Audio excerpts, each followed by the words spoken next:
This podcast is recorded on the traditional and unceded territories of the Musqueam, Squamish, and Tsleil-Waututh people. British Columbia, I've seen your mountains high, seen your pretty rainbows and your blue crystal skies, watched your winding rivers as they flow around the bend. To me, you're not a stranger, you'll always be a friend. Coming to you from the West Coast, this is Politicos. Today is December 12th, 2019, and this is episode 168. I'm Ian Bushfield. And I'm Shannon Waters. Welcome back. Scott's sick this week, so we're glad to have you. Yeah, and it's been a while, so always happy to join in. Indeed. We have a lot to talk about. Scheer decided to quit the party today.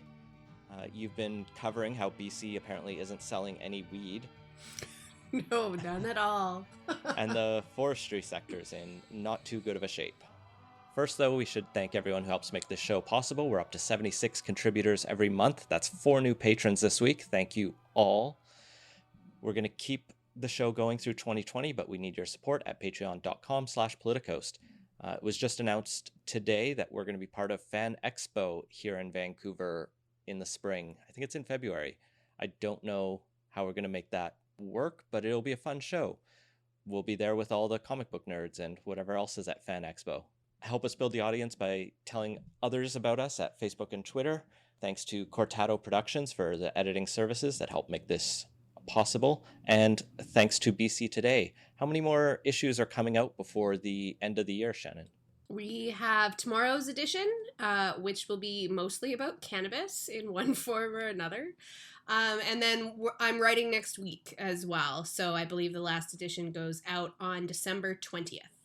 And then you'll be back in January, I assume. Yes, I think it's for January 7th will be our first edition in the new year. All right, well, everyone should sign up with the offer code CITIZEN to get access to that special rate. I'm sure there'll be lots of important coverage, particularly as the throne speech comes in February. Yay! And last but not least, we're not going to talk about the UK results that are coming in right now because I think they're depressing both of us. Yeah, too painful, too fresh. All right, let's jump into something more fun. The sheer audacity. Kind of a shock announcement this morning as Andrew Scheer announced first to his caucus and then to Parliament that he was stepping down as leader of the Conservative Party after a leadership race. And shortly after that leak got out, Global News was reporting that part of it was because he's using Conservative Party funds to pay for his kids' private school education. Yep. So this was rather amusing to many people. I had thought that Scheer was still campaigning in the last election on this private school tuition tax credit that he had floated during the leadership race, but he did actually withdraw that pledge in August. Yes, he did. Conservatives didn't run on it. It seems even more amusing now, but yeah, what a way to go out. Yeah, I think a lot of people were surprised. I mean, I don't think they were surprised that he is stepping down as leader. It was the timing. Like, nobody thought it was going to come quite so quickly. And there's been a lot of back and forth on social media. I talked to a few people today about whether this, paying the difference between what the Scheers had been paying to privately educate their children in Regina versus what they had to pay in Ottawa, whether that's appropriate, general practice, whether it's really a big deal. But I think at the end of the day, it's just not a great look when you're pulling in like hundreds of thousands of dollars in total remuneration every year. And then you are having the party pay for your kids to go to a private school. Like, it's just all around not a great look. Yeah, I looked it up today. The leader of the opposition, the leader of the official opposition gets, I think, $284,000 in a salary from the government, plus a free home.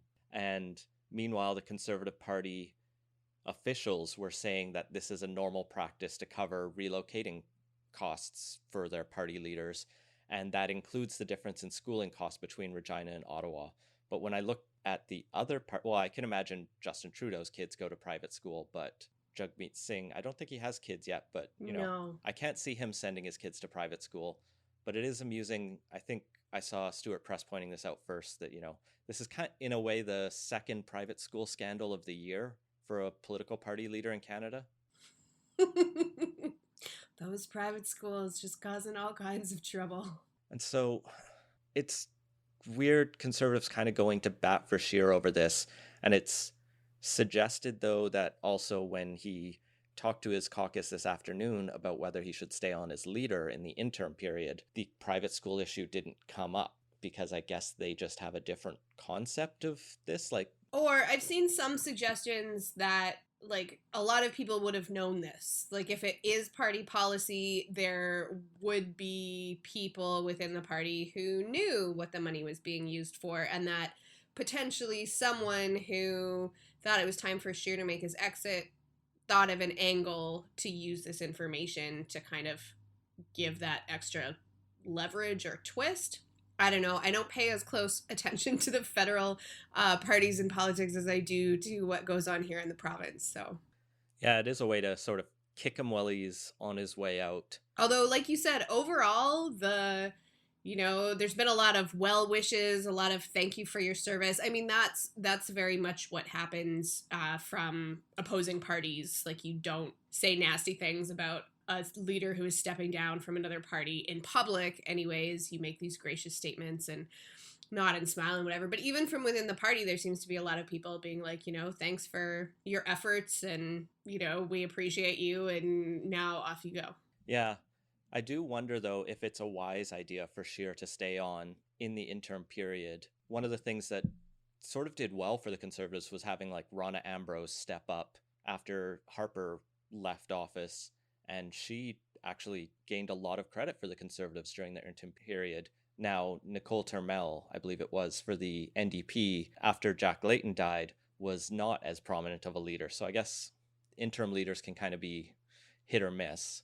Yeah, I think that's true.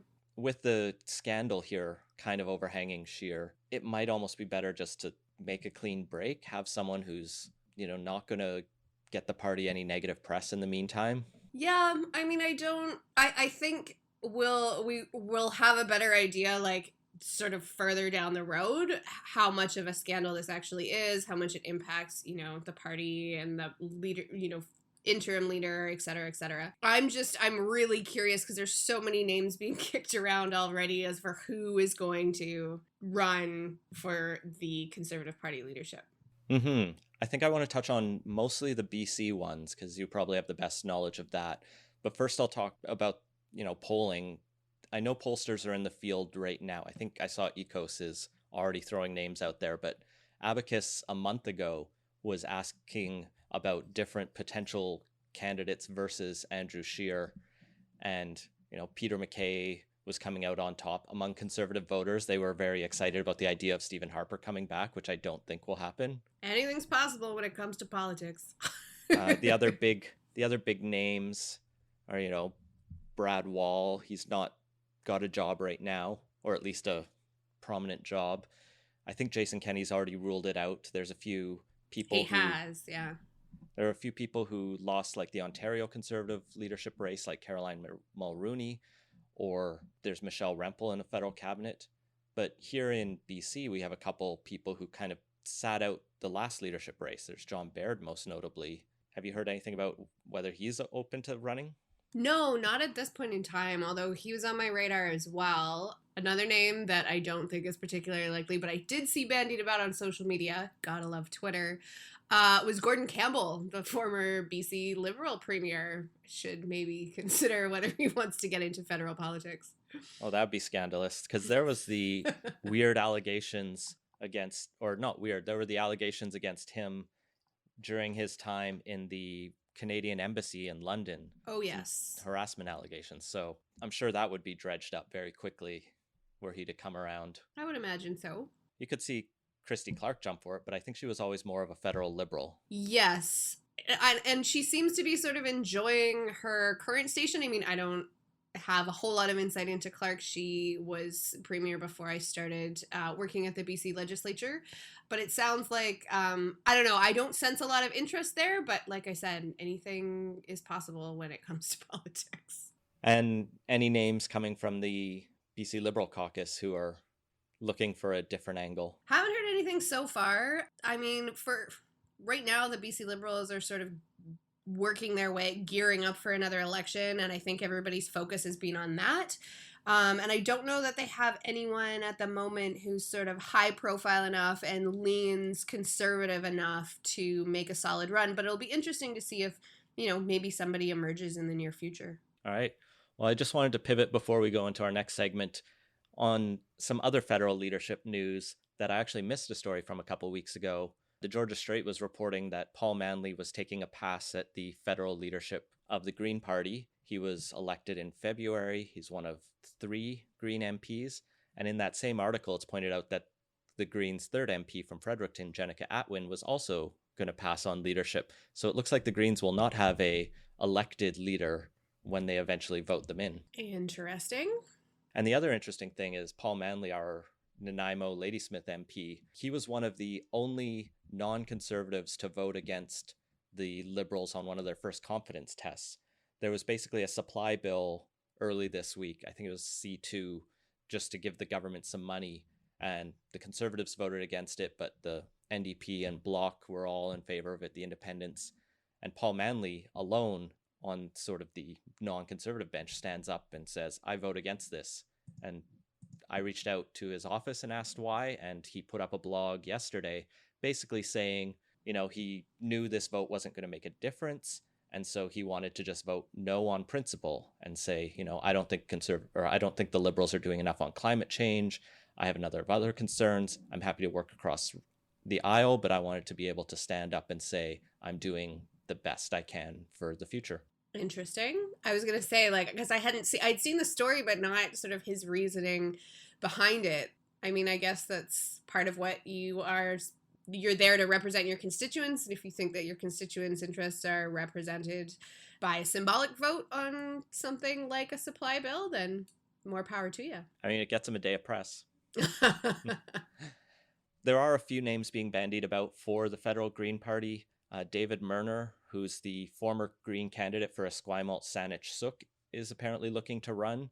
He used to work for the Justice Department, and he actually used to be a federal Liberal, even running for the Liberals in that seat in 2015. Mm-hmm. I guess he decided they weren't environmental enough and might take a run at the leadership. I guess he would try to represent I guess the same way Elizabeth May ran, which is keep the Greens sort of where the Liberals are, but more environmental.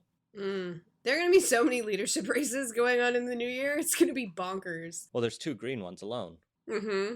And I guess, the other major name for the federal Greens is Alex Terrell, the Green Party of Quebec leader, who identifies more as an eco-socialist, so more on the left wing of the Greens.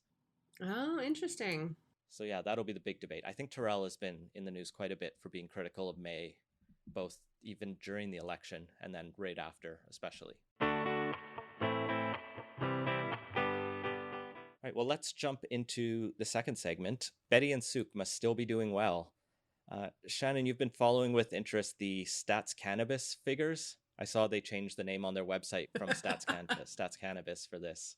I love that they have a cannabis hub that just updates the statistics on a monthly basis, and then for the publication of the 1 year of data, yes, they went with the Stats Cannabis name, which I also appreciate. All right, so they have the results of the first year of legal cannabis sales, and it turns out BC's not buying the bud.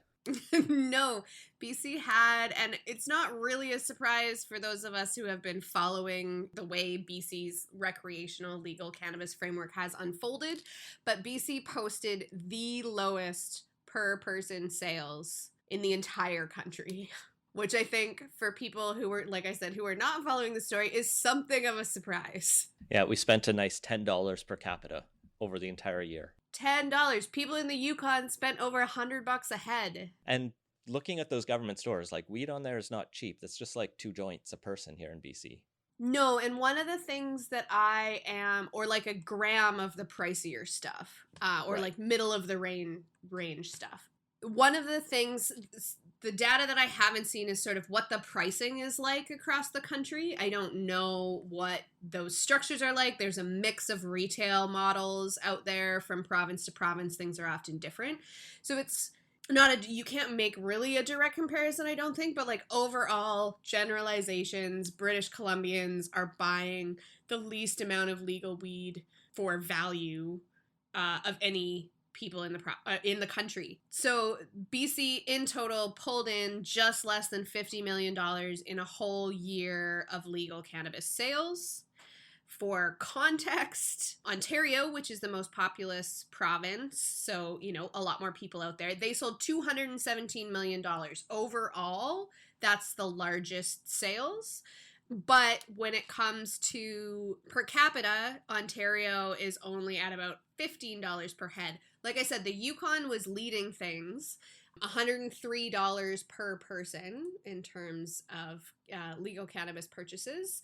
And the other big buyers were in the Maritimes, specifically Nova Scotia and PEI. Yeah, I think this does really highlight predominantly just who managed to get their systems up and running the fastest. I know there were a lot of stories about how poorly Ontario was doing. They don't really have many storefronts yet, and they do have a good online store, I take it. And here in BC, things have just been really slow. Yeah, and that was kind of the thing that jumped out to me. So Alberta, which is, BC and Alberta often get compared to each other. They're sort of the closest in size and in population of the provinces, plus we're right next door to each other. So Alberta posted sales of over 195 million in the same year, in this first year. And the per capita spending was $45 per person. So that's more than 4 times what British Columbians were buying. And Alberta has a ton of stores. Alberta accounts for almost a quarter of all of the cannabis retail outlets in the country. That's a lot of weed stores. I guess the market is facilitating the demand there. One of the things that is, the big flag on this data is this goes up until July of this year. And I guess a lot of the groundwork was done in the, late 2018 period. And so once the province here had done its legwork, then all the municipalities had to start coming through with permitting and regulatory requirements. So it's only now that we're starting to see massive expansion of the number of stores in the province. Vancouver Sun has a map, and you can see well over 100 stores across the province, many of which are open and some are still coming soon. So I suspect these numbers will start to even out in the next couple of years, and it won't just keep being undoubtedly the black market supplying all the weed in BC. Well, and the other factor, and one that I had been overlooking quite a bit, because I'd mostly, you think of retail options, and I'm like, okay, if you're not buying from a legal store, then you're buying from the black market. But the other question is how many British Columbians are growing their own? Because if you know what you're doing, even if you are a heavy cannabis consumer, you could potentially be generating your own stash under legal options. So British Columbians are either buying from, say, Betty from Souk, or they're growing their own. I don't know what the ratio is like there, but the thing that we do know is that they're not buying from a lot of the legal retail options that currently exist. Now, you're right. I have repeatedly spoken with the Ministry for Public Safety and Solicitor General about, disappointing sales and how things are going. And the last time I spoke with him, he told me that BC sold more cannabis in the first week of October than it did in the entire month of June.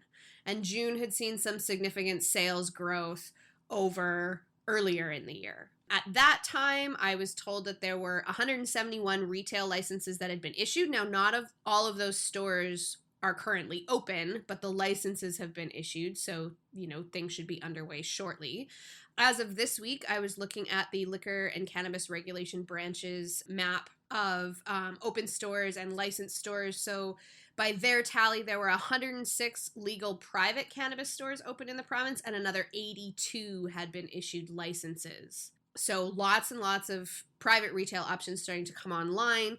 BC cannabis stores, I believe there's about 9 or 10 at this point in time, with about the same number in the works, where the government has a location in mind and they're getting it ready to open. Right. I know here in Burnaby, where I'm living these days, the city is holding out for, I think, 4 public stores before they even consider private stores. And there's talk of the first 1 or 2 opening in the next, I don't know, period of time. Might be a few months, might be 6 months or more, who knows. I looked around that map at what else is happening in the lower mainland, and a lot of holes are in the map. I mean, Port Moody, Richmond, Surrey, Langley, the entire North Shore, Abbotsford, there's no stores in any of these places. And I think Richmond explicitly has tried Yeah, to. Richmond said no, no retail options at all in that municipality. Last time I checked anyways. I don't know if that's changed. Because municipalities are allowed to do that. They're allowed to decide whether they want only private options in their community, and I believe there are a few of those, although names escape me. They're also allowed to decide if they want only government stores, so they're not having to deal with the licensing process that goes with looking at a private retailer, or they can go for, as many stores as the provincial regulations allow when it comes to zoning and density, stuff like that. I guess my last question for you is, do you have any sense of how our online store is doing relative to this mix of public and private stores? Well, we don't have that information broken out by province yet. Statistics Canada has gathered some information about online sales versus what is being sold in actual storefronts. And it's interesting because most provinces have decided to prevent private retailers from online sales. So that is the purview solely of government stores. They're the only ones allowed to sell online. And that's true here in BC. Only the government is allowed to sell online. And my impression, and this is just from sort of talking to people, trying to talk to people in the industry, a lot of whom don't really want to talk about stuff, either than to vent their frustration if they're a licensed retailer about how many illegal retailers are still operating in the province. But my general sense from people is that it feels weird to buy weed from the government and they don't really want to do it. Initially, there were some concerns about if you were buying it on a credit card and then you were going to the States and they suspected you, they, asked you if you use cannabis and you said no. And then they were suspicious that they would somehow be able to look at your credit card receipts and say, hey, you bought from the BC, because it's called the BC Cannabis Store. Like it's not subtle. You're not really going to be able to wiggle out of that one. So there's some anxiety around that. I don't know how widespread it was, but I think a lot of people just feel weird buying from the government. The product isn't cheap compared to what people were buying pre-legalization. And in addition to paying for whatever cannabis or accessories you buy, you also have to pay for shipping via Canada Post. Mm-hmm. So I wouldn't be surprised if that's kind of keeping some people away. Now, again, the messaging from the government is basically like, we don't care if sales are slow. Like, part of me as a British Columbian is a little bit embarrassed that we're like the worst province when it comes to legalizing recreational cannabis. I was particularly struck. They have this graph of like the provinces with the best sales and then the rest of Canada, and BC is lumped in with the rest of Canada. And I was like, that's just kind of embarrassing. BC doesn't even have its own line. But the government, that's not what they're worried about. And the general feeling seems to be that, as people get used to the legal market, as more options come online, that just gradually the legitimate market will eat away at the share of the market that is currently on the gray side of the scale. I think that the interesting question right now is whether or not the government is going to be able to cover its costs with the sales that they've pulled in. 50 million is not a whole ton of money to be getting a new sort of retail arm up and running, plus the licensing process, et cetera, et cetera. So it'll be interesting to see how that plays out eventually. Yeah, and I guess the last thing the government's trying to focus on is that shift of producers from the gray and black market into the legal market. And I think there's been some criticism from the BC Liberals about the NDP's attempt to try to do that, as opposed to, just focusing on the ones who are following the law in the Liberals' terms. Yeah, so they did launch this program last month. I actually spent a good chunk of this last week digging into it. Basically, what they're looking to do is help cannabis producers in the Kootenays go legal if they're not already. They're not just handing out the money there. It's money that is supporting resources that companies can access. So, like counseling sessions and expertise from individuals who can help them navigate the federal licensing process. But it did kind of stand out to me that, like, on the one hand, if you're an illegal retailer who is still thumbing your nose at the legal regime, we're going to shut you down and fine you and whatever. But if you're a producer that is still essentially doing the same thing, here, let us help you, like, go legal. And the general sentiment seems to be that there is just such an opportunity potentially when it comes to craft cannabis and like getting very well-known BC bud out to the rest of the Canadian market that they are willing to overlook illegal production. And this is also true, I should say, of the retail side. As long as you don't have ties to organized crime, the BC government and also the feds, because the federal licensing process covers production, are willing to have you come into the legitimate market fold as long as you don't have ties to organized crime. Well, and one of the big criticisms of the rollout of legalization has been kind of the fear that that wouldn't always be the case, that, you know, the people who are most experienced at growing, selling, and distributing weed were all doing so illegally. And so then they legalized it, and suddenly there's this big move of corporations, a lot of weirdly ex-cops and like ex-government officials into the industry, and just big capital. And these people, many of whom are people of color, are suddenly like still criminalized, even though the thing they were doing is now legal. And so, you know, I'm supportive of these types of moves. I think they're a good idea and a reasonable way to try to diversify the industry and make sure that we're not just screwing over the people who, you know, fought for this to be legal. And I don't know, it feels like they do deserve a share of those profits. I would agree. I would also say I don't think that's the angle that sort of either government is coming at this from. I don't think governments are being like, is cannabis legalization in Canada shutting out racialized people and minorities, i.e., are these policies somewhat racist? I think it's much more from an economic perspective. That being said, I do think that it could have that effect of like being more inclusive. Because like I said, as long as you can pass the screening process and they don't turn up any connections to organized crime, it is not supposed to matter that you were producing for the black market previously. All right. Well, is there anything else you're keeping an eye on the cannabis file before we move on? I am kind of interested on how the municipalities are handling things from here. So the House doesn't go back until February, which tends to give me some time to dig into stuff. I had been in the summer trying to get some more, have some more contact with both people who are involved, retailers on the legal side, and those who are still taking their chances on the black market. But basically, I've been looking at this from sort of a provincial, like a bird's eye view, as I do with a lot of stuff. And I'm interested in seeing a little more of like what's on the ground and how that's being handled, particularly in cities like Victoria and Vancouver, where a lot of people were used to an abundance of cheap and good quality cannabis prior to legalization, and in a lot of cases have been disappointed with how legalization has gone. Sounds like you'll be doing a lot of on-the-ground reporting. Well, I hope so. All right. That could be a good Canby Report story in the future as well. So maybe we'll discuss that in the new year. Ooh, crossover. There we go. Well, for a third final segment, can't see the workers through the unions.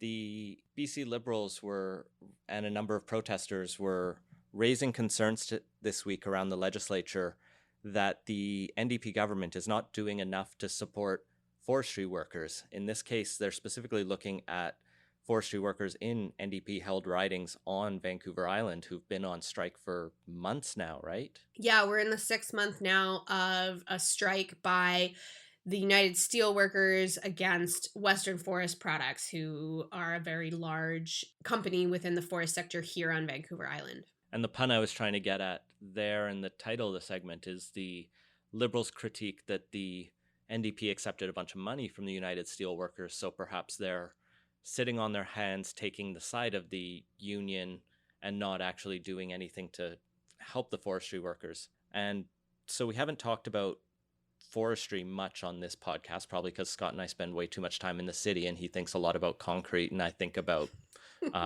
God in the legislature and how we can get rid of that as our day jobs.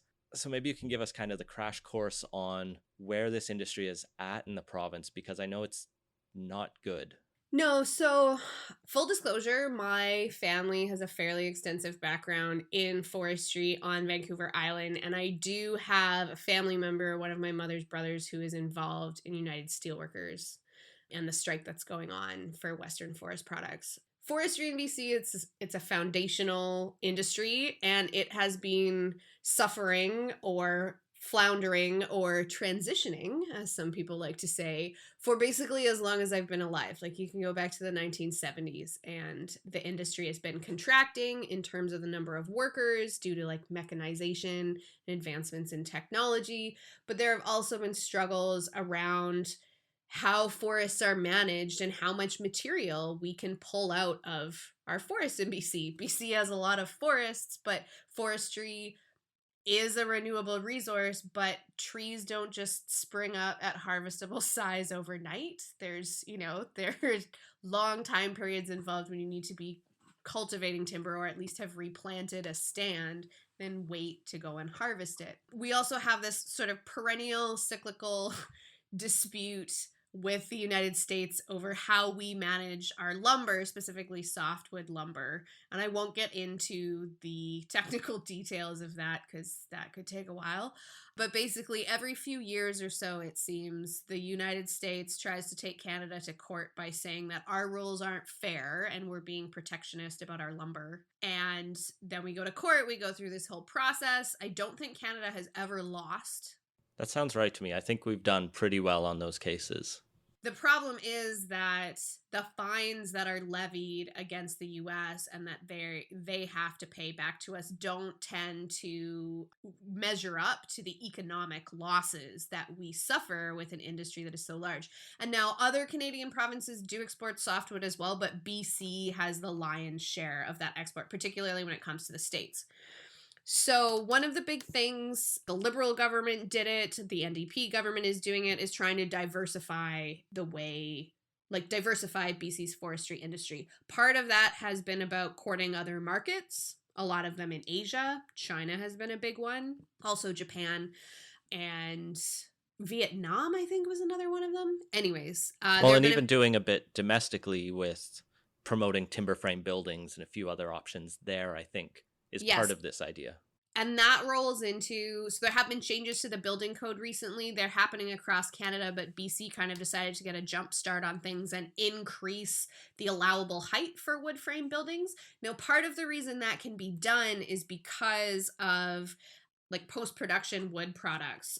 So laminate wood, various other products where you're not just taking like a timber beam, you are taking a product that has been processed and sort of turned into another form of construction material. Right. And so they tend to be very durable. They're quite flexible, which is one of the reasons there's been a lot of push to sell to Japan, because they're great for construction in seismic zones. Same here in BC. Exactly. Also light, so transport is fairly easy. Like there are a bunch of selling points for laminate wood products and other produced lumber. But at the same time as, all these diversification efforts have happened, BC has just been hit by, I think the forests minister recently described it as like a perfect storm of issues. So we have had the issue, the trade dispute with the US. We also had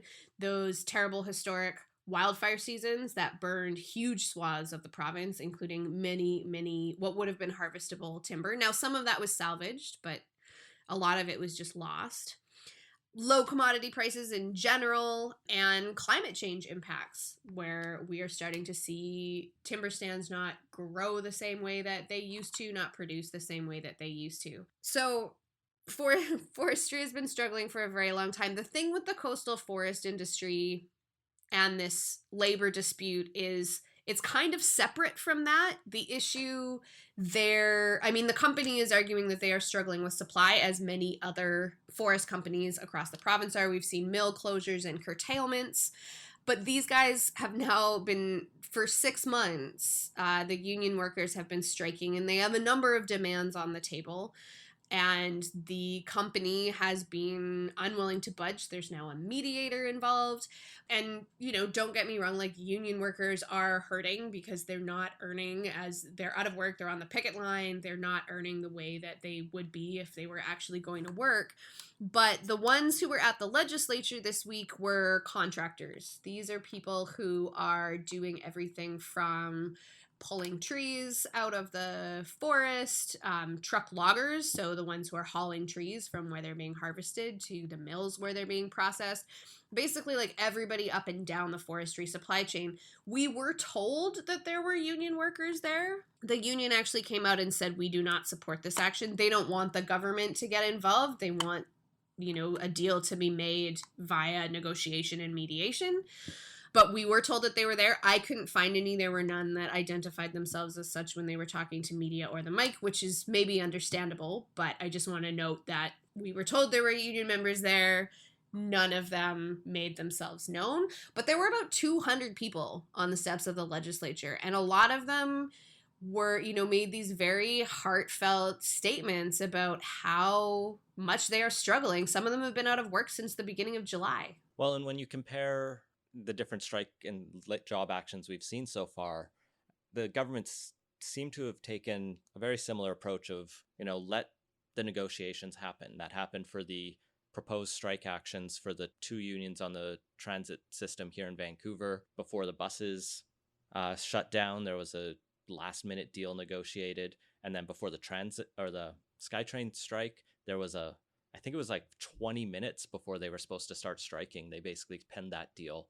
So we also had a strike by school support workers here on the island out in Saanich. That lasted, I want to say, for about 3 weeks. And there was also ongoing job action up at UNBC. That one I don't think has been resolved, but teachers, essentially professors, went back to work to ensure that students wouldn't lose a whole semester of their education. Right. And then there's pending increased tension between BCTF and the government that we won't even get into here. But it's been interesting to see this kind of consistent stay out of it and let negotiations happen approach by the government. One of the criticisms and fears a lot of people play up when the NDP gets in is they're just going to cave to labor. A lot of these actions are more private industry ones almost. I mean, TransLink's a public body, but it operates at arm's length. Yeah, and I think here, I mean, it is a union. It is a union that has been affiliated, or, that people at least sort of join to the NDP as supporters of the NDP. But I think the bigger ramification here is that the people who are being affected, the ones who are angry and frustrated and worried and scared and out of work, are constituents of NDP MLAs. Not that hasn't necessarily been true for the other actions, but the other labor disputes are not nearly as long running, and the effects just haven't been on the same scale in any way, shape, or form. So is there any sign the government might not necessarily intervene in the negotiations, but find some way to help the people affected? It does sound like the government is looking at ways to find some way to help out people who are being affected by the strike. There's a mediator involved already when it comes to negotiations. It doesn't sound at this point in time like the government is interested in striking an industrial inquiry, which is something that community leaders and local politicians have called for. But it does sound like they understand how bad the situation has gotten for some of these people and realize that, I mean, in the summer, they did this $69 million aid package for interior forestry workers who were about to be impacted by mill closures and curtailments. Here we have people who have literally been out of work for getting on to 6 months, and they haven't seen any additional provincial aid. And so I think that's something that the government is looking at quite carefully. I have heard that they are hoping to have something to offer potentially to some of these people who were at the legislature this week, maybe before Christmas, if not then early in the new year. All right, well, we'll keep our eyes on that. It could be something that keeps coming back to slowly, I guess, nibble at the NDP's base if job action is what finally rocks Horgan off his otherwise fairly smooth run so far. He did have 2 polls today that came out about Premier's popularity where he's doing pretty well, sitting at about 50%, a little, little wiggle room on either side. Doing much better than Jason Kenney just east of us, who's I think dropped 15 points in one of them. Yeah, Dart poll had him dropping 15 points, and I think it was Angus Reid had 6 points. But either way, one of the larger declines for a Premier's popularity rating in the past few months, and not too long after he was elected. Yeah. Well, let's move into quick takes to close out the show. First up, just a little follow-up on a discussion we had a couple weeks ago about aggregate IQ. We talked about the Information and Privacy Commissioner's joint report on how they were involved in collecting a lot of people's private data and misusing it. Jeremy Hainsworth for Glacier Media looked into which political parties that weren't named in the report it was probably referring to. At the municipal level, Vision Vancouver has denied any involvement with aggregate IQ, but the Nonpartisan Association, who's had their own scandals this past week, declined to comment on whether they were involved. There aren't many other big municipal political parties in the province, so it was probably them, but we don't know for sure. At the provincial level, the BC Greens have been pretty open about being involved with it, but they have stopped after some of the initial reports were published and said, we don't do the bad stuff anymore. The BC Liberals and NDP haven't worked directly with aggregate IQ, but the Liberals, a few candidates did use it in the last election. Doug Klovechuck in Columbia River Revelstoke, Mike DeYoung in Abbotsford West, Todd Stone in Kamloops South, Thompson, and David Calder in Saanich South. 3 of those people did go on to be elected. And of course, the NDP has been slapped on the wrist several times for collecting a lot of data from social media and just giving it to Facebook for targeted searches in the past. So yeah, our political parties all kind of have a little bit of taint when it comes to misusing people's data. And it's weird, like, I remember when we got the report from the Information and Privacy Commissioner about how parties were just handing over people's data and we're happy to be able to use data for micro-targeting and whatever. But in every province except for BC, there's no rules against that. Like, BC is the only province that says, no, you can't just use people's data however you want to and give it to whoever you want to. You need to inform them and get consent about how you're using it. So it's one of those things where I think our systems that, help inform and frame our democracy have some catching up to do. Well, you do have political parties writing the rules that govern themselves, and it's funny how often they'll carve an exemption for themselves from these privacy laws, and yeah. Ain't that the truth? Well, moving on to the federal scene again, I mentioned the first supply vote, but there was another more probably interesting vote to come out in the first week or so of Parliament sitting, and that's after Conservative Foreign Affairs critic Erin O'Toole tabled a motion to, quote, appoint a special committee with the mandate to conduct hearings to examine and review all aspects of the Canada-China relationship, including but not limited to consular, economic, legal, security, and diplomatic relations. Basically, just put together a special parliamentary committee to look at China and whether we should be doing more. The Liberals were resistant to this idea. They think the Foreign Affairs Committee is plenty capable of looking at this, but a lot of the other opposition parties, I think, saw it as an opportunity to score a win and also deal with a real and growing foreign policy threat. And they all teamed up to force the creation of this committee with a vote of 171 to 148. So it's the first loss in Parliament for the Trudeau minority. Yeah, I mean, it seems like certainly public opinion seems to be swinging in the direction of, yes, we need to reconsider our relationship with China. I mean, it's no surprise that the government wasn't super supportive of striking this committee, although, I think a lot of people could have hoped that maybe they would be. Regardless, it's happening now, and I don't think it's a bad idea, really. I'm sure the Foreign Affairs Committee has a lot of other stuff on its plate. It doesn't seem like the worst idea to have a specific committee to consider Canada's relationship to China. Well, and another weird story that came out this week is Jane Philpott, the former health minister and Indigenous service minister who famously left the federal Liberal caucus with Jody Wilson-Raybould amid the scandals earlier this year. She ran as an independent, didn't win. Now she's looking for a new line of work. So with her experience in Indigenous services and hoping to do more on that, she applied to work with the Anishinaabe Aski Nation in Northern Ontario. It turns out, though, the ethics rules that Parliament's been slowly developing and modifying definitions for preclude her from actually doing this job because she needs a 2-year cooling off period.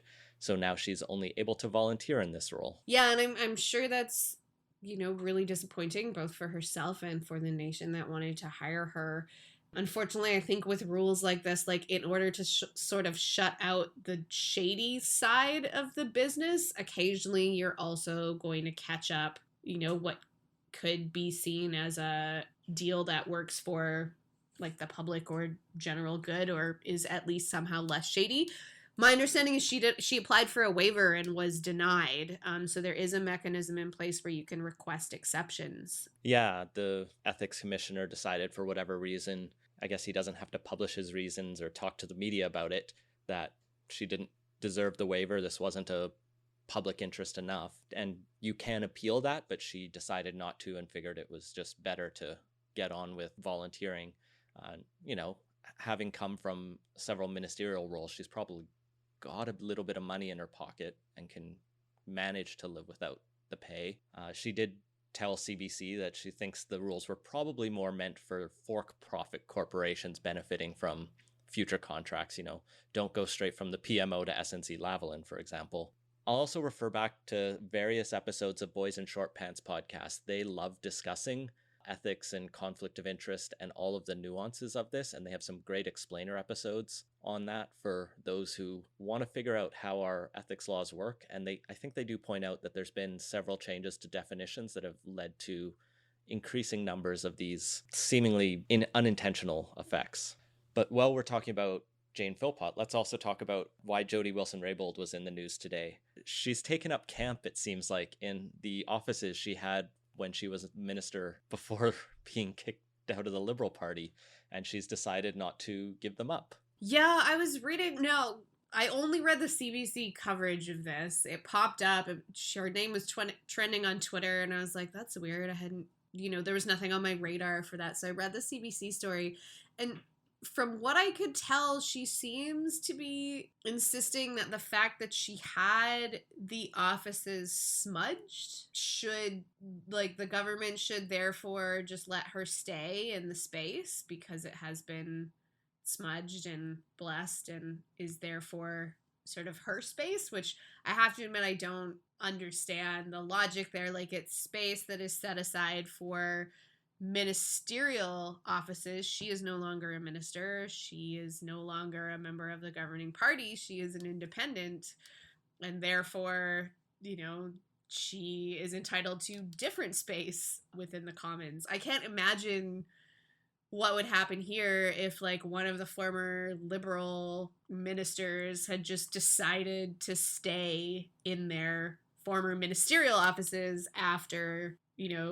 the government fell and they were being told that now they had to be on the opposition side of the house. It is gutsy and amusing. This story makes me smile because it's so, in a way, ridiculous. Because one of the quotes Jody Wilson-Raybould puts in there is she calls the government petty for asking her to move when it's kind of the default norm. Now, I do think there is an interesting spin we could play on the other side of this where she can say, all right, well, we talk a lot about reconciliation here, and Trudeau acknowledges some of Ottawa is on unceded territory. Maybe she's just claiming it back in the name of decolonization. I guess so, but at the same time, the entire governance structure for the government of Canada is colonial, so I don't really know how that works. It's going to be a weird standoff over the holidays to see. I don't know what the escalation is on here. I don't know that there's ever been a case where someone just claims offices. I think she does admit, she has 3 offices because that's what the Attorney General, I guess, would have had, or the subsequent office she was offered. She says, I don't need all of them. I'm willing to shrink down to one of these three, but I want to keep this area for myself. Yeah, I mean, at a certain point, do they like send Sergeant at Arms staff in and just move all their stuff out of there, like after hours or something? I don't know. It'll be interesting over the holidays. Maybe they can send Alan Mullen. He likes skulking around at night. I was gonna say, are people gonna start sleeping over in her office to like make sure nobody moves them out of there? Oh boy. Well, Shannon, where can people follow you over the holidays to get more witty hot takes?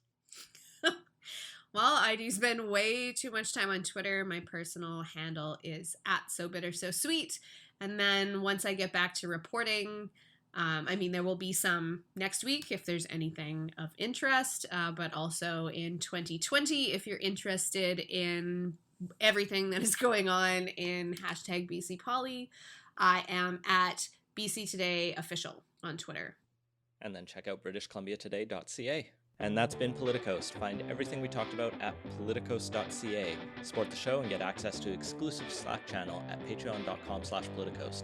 That intro music you heard was Beautiful British Columbia by Serge Plotnikov, and those editing services are by Cortado Productions. Thank you for listening.